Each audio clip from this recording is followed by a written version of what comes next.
நம்முடைய கும்மிடிப்பூண்டி ஒன்றியத்தை இந்த பகுதியில கும்மிடிப்பூண்டி சப்ஸ்டேஷன்ல இருந்து பிரிச்சிருக்கோம். எப்படின்னா நம்ம இசிஎல் அங்க இருந்து எல்லா இடத்துக்கும் போகக்கூடிய சூழ்நிலை இருந்ததை மாற்றி இன்றைக்கு இசிஎல் தனியாகவும் எலாவூர் பகுதிக்கு ஒரு ஃபீடர் தனியாக பிரிக்கப்பட்டு அது எலாவூர், அதே போல நம்ம சுண்ணாம்புகலம், ஓமசமுத்திரம், அதுலயும் நத்தம் ஒரு பகுதிக்கு போகக்கூடிய வாய்ப்பு. அதே போல நம்முடைய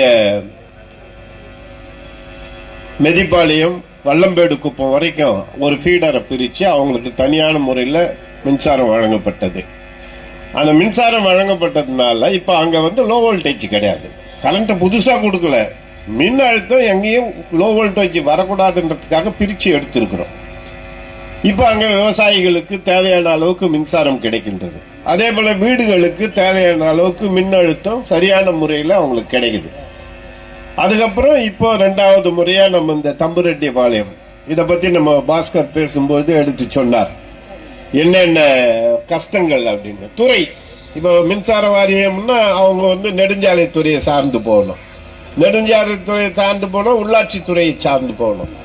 அப்படி போறச்சா இதுக்குள்ள இடையில இருந்த துறை பிரச்சனைகள் அதையெல்லாம் நெடுஞ்சாலை துறையினுடைய அதிகாரிகளிடம் பேசி அந்த தடையெல்லாம் மாற்றி இன்றைக்கு நம்முடைய கும்மிடிப்பூண்டி பகுதியில தடையில்லாத மின்சாரம், அதே நேரத்தில் லோ வோல்டேஜ் இல்லாத மின்சாரத்தை வழங்குவதற்குண்டான மிகச் சிறப்பான பணியை இங்கு செய்து கொடுத்திருக்கின்றார்கள்.